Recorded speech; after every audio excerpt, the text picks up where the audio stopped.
Mike Dueker, Russell Investments chief economist, joining us from Seattle to take a look at the day's events. And Mike, also having worked at the Federal Reserve. Mike, what do you take away from the FOMC statements today? Well, the FOMC did exactly what was expected. They actually, in their parlance, it was a significant, noteworthy shift towards optimism when they replaced the word modest with moderate in terms of the U.S. growth outlook. So I think that's a sign that they're a little bit more positive.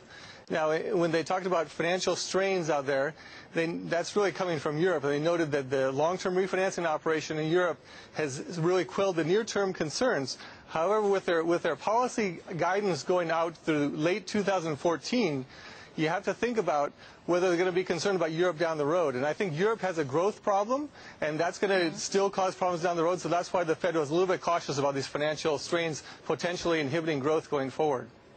Okay, and they're still keeping their powder dry, not saying that QE3 is going to be taken off the table, still an option. But what do you think the probability of them using that stimulus tool will be? I think they're going to try to avoid it if they can. If you look at today's rise in the 10-year Treasury yield, that's moving in the right direction. It's moving up towards 2.1%. I've said before, sort of my threshold that they've gotten out of the Japan zone would be if they get that 10-year Treasury yield up above 2.25.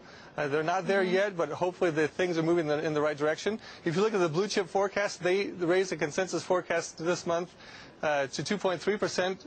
It's headed in the direction of our forecast at 2.5% here at Russell.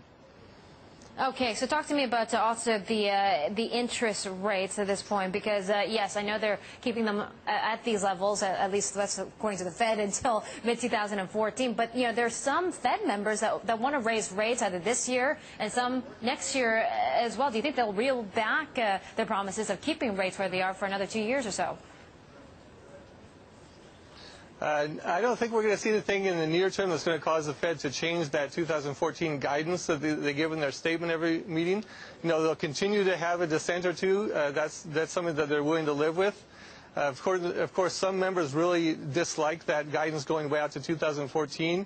But I think that we are, you know, despite this renewed optimism about U.S. growth being a little bit better, it's still going to be a long slog for the unemployment rate. And I don't think they're going to get to a point where they're ready to raise that rate soon. This would take us all the way through the end of Ben Bernanke's term in 2014, and I think he probably still sees it going that way. All right, so I guess status quo from the Federal Reserve. We also got these stress tests, and this is probably enough to give the Federal Reserve a heart attack if it ever came true, because these are severe scenarios that they tested the banks. So we're looking at 13% unemployment, additional 21% decline in house prices, and a 50% drop in the stock market. So that seems unlikely, but still we had 4 financial firms failing these stress tests. Any concerns there? Well, you're absolutely right, though. We have to compare how stiff this test is compared to other stress tests. Stress tests that we saw in the spring of 2009 were pretty mild. Some of the European stress tests of their banks have been not very severe tests. But this one really is, like you said, you know, 4 out of 19 only with that severe of a scenario. Like you said, it's 13% unemployment coming up from today's 8.3. That would be a terrible calamity if that were to happen. So I think you have to view these results through that lens of how severe this test was.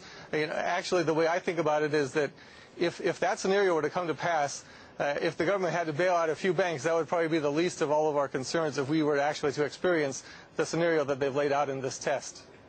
Yeah, and what a difference a few years makes. I mean, just the last round we had stress tests, we had more than half the banks failing. So just 4 of the 19 failing this time around is a much better result. Mike, quickly, how is the U.S.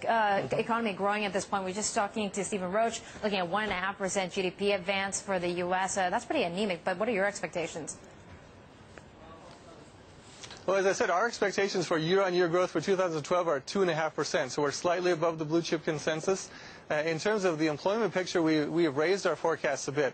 We're now looking at an average non-farm payroll gain across all of 2012 at right about 200,000 per month. So it's getting there. It's getting to where we're going to start to chip away at that unemployment rate slowly, but at least we should be chipping away at it in a fairly steady pace, except for the fact that at some point, people are going to feel enough better about the job market that there'll be a rush of entrants who will get back in there and start looking for a job again. Okay. So the unemployment rate might actually backtrack a bit, but job growth looks pretty good overall.